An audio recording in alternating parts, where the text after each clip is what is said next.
নিপুণ হাতে পেন্সিল স্কেচে তৈরি হচ্ছে প্রিয়জনের মুখখানি। কখনো পরিচিত মানুষের মুখ, কখনো ফুল, আবার অল্প রঙের ছোঁয়ায় মুহূর্তেই পাখির পেন্সিল স্কেচ করছেন এই ব্যক্তি।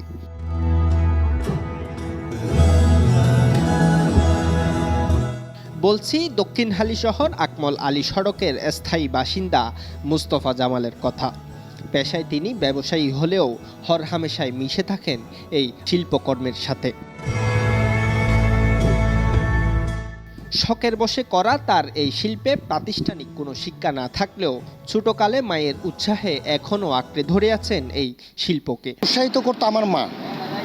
ছোটকালে আমাকে বলছিল যে তুমি তোমার হাত অনেক ভালো দেখতেছি। আমার মাও ফুল তুল আঁকতেন। বিভিন্ন মহিলারা এসে আমার আম্মার কাছে বসে থাকতেন।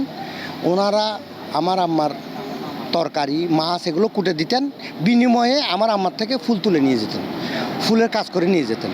ওইখানে আমি চিন্তা করলাম যে না, নিশ্চয়ই এটাতে একটা ভালো আছে, সম্মান আছে, তো আমি একটু চেষ্টা করে দেখি। তো আমি যখন এটা করতে শুরু করলাম, তখন আমার আম্মা দেখে আমাকে উৎসাহ দিল, বলে যে তোমার হাত ভালো আছে, তুমি যদি চেষ্টা করো তাইলে তোমার কাজ অনেক ভালো হবে, মানুষ তোমার অনেক সুনাম করবে। ছবি আঁকার সামগ্রীর বর্তমান বাজার মূল্য বেশি হওয়ায় পেন্সিল, ইটের কণা ও কয়লা দিয়ে ছবি আঁকেন তিনি।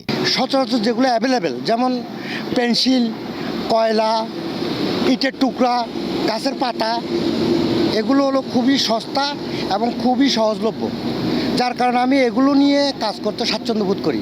ওয়াটার কালারেও কাজ করি, তারপরে এনামেল পেন্টেও কাজ করি, অ্যাক্রিলিকও করি।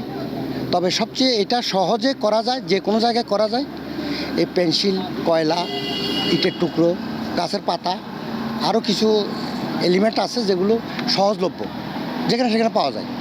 ইটের টুকরা যেখানে সেখানে পাওয়া যায়, কয়লা যেখানে সেখানে পাওয়া যায়, কয়লার টুকরা, এইগুলো নিয়ে কাজ করতে স্বাচ্ছন্দ্য বোধ করি। তার স্কেচ করা ছবিগুলোর মধ্যে স্বাধীন বাংলার প্রথম পত্রিকা দৈনিক আজাদের প্রতিষ্ঠাতা ইঞ্জিনিয়ার আব্দুল খালেক, কবিগুরু রবীন্দ্রনাথ ঠাকুর, চট্টলবীর মহিউদ্দিন চৌধুরীর ছবি উল্লেখযোগ্য। তিনি আমার খুবই একজন প্রিয় ব্যক্তিত্ব। তিনি হলেন ইঞ্জিনিয়ার আব্দুল খালেক, আজাদের প্রতিষ্ঠাতা। ওনার একটা ছবি এঁকে দিয়েছিলাম, সেটা 2004 সালে মনে হয়, আমার ঠিক স্মরণ নেই, সেটা আজাদিতে ছাপানো হয়েছিল এবং সেটা ছাপানোতে আমার আগ্রহটা আরও বেড়ে গিয়েছিল। আমি মনে করলাম না, এটার মধ্যে একটা সম্মান আছে, নিজেকে আরও একটু তুলে ধরার জন্য চেষ্টা করি মাঝে মধ্যে, যতটুকু পারি। মনে হয় আমি কিছুই জানি না, আর্টের এও জানি না, কিন্তু তারপরেও মনে করি যে না, এটার ভিতরে একটা স্বাদ আছে, এটার ভিতরে একটা আনন্দ আছে। তো আমি মনে করছি আমি যতদিন পর্যন্ত জীবিত থাকব, যতদিন পর্যন্ত আমার হাত অ্যাক্টিভ থাকবে, ততদিন পর্যন্ত আমি এই আর্টের চর্চাটা আমি চালিয়েই যাব। পতেঙ্গায় অবস্থিত বাংলাদেশ নেভাল একাডেমির প্রধান ফটক তৈরির কারিগর এই মুস্তফা জামাল। হাসান রিফাত, দৈনিক আজাদী।